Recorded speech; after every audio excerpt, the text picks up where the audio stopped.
جب مکہ فتح ہو گئے تو رسول مقبول صلی اللہ علیہ وسلم سے صحابۃ الاجمعین نے سوال کیا، یا رسول اللہ آپ کہاں پر قیام کریں گے؟ تو اللہ کی رسول صلی اللہ علیہ وسلم نے فرمایا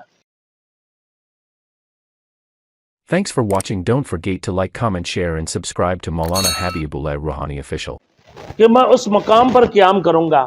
تو بعض صحابی کو یہ معلوم تھے کہ رسول مقبول صلی اللہ علیہ وسلم کی اپنے ذاتی مکان بھی تھے، تو آپ اپنے ذاتی متروکہ مکان میں ٹھہرنا پسند فرمائیں گے۔ تو آپ صلی اللہ علیہ وسلم نے جواب دیا کہ عقیل نے تو میرے مکان ہی فروخت کر دیا ہے، لہذا وہاں کیسے میں ٹھہر سکتا ہوں، بلکہ ہم خیف بنی کنانہ میں ٹھہریں گے جہاں ہمارا خیمہ لگایا جائے۔ اس جگہ کو آج کل معابدہ کہتے ہیں، جہاں مقام بطھا اور مقام محسب بھی کہلاتے ہیں۔ یہ وہی مقام ہے جہاں مشرکین مکہ نے فیصلہ کیا تھا کہ بنی عبد المطلب اور بنی ہاشم کو یہاں محاصرہ کی جائے، اس محاصرے کے اندر ان کا بائیکٹ کی جائے۔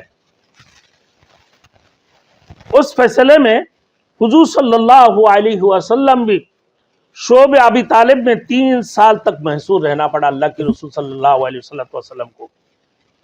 تو حضور صلی اللہ علیہ وسلم نے فرمایا کہ میں شکرانے کے طور پر اسی مقام پر ٹھہریں گے۔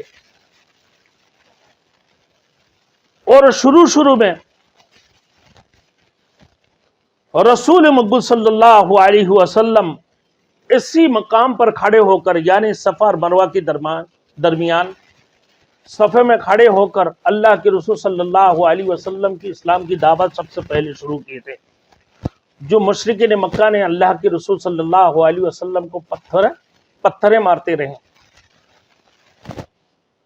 اللہ کے رسول کو پتھریں مارے تھے، تو پھر رسول مقبول صلی اللہ علیہ وسلم دوبارہ اسی مقام پر کھڑے ہو کر جب فتح مکہ حاصل ہوئے، مکہ فتح ہو گیا، اللہ کے رسول صلی اللہ علیہ وسلم اسی مقام پر کھڑے ہو کر شکرانے کے طور پر حمد و ثنا شروع کی اور پڑھنے لگا کہ لا الہ الا اللہ وحدہ لا شریک لہ انجرہ وعدہ ونصر عبدہ وہزم الاحزاب وحدہ، کوئی معبود نہیں مگر وہی اکیلا ہے جس نے اپنا وعدہ پورا کیا، اپنے بندے کی مدد کی اور اکیلے ہی کفار کی لشکروں کو شکست دی۔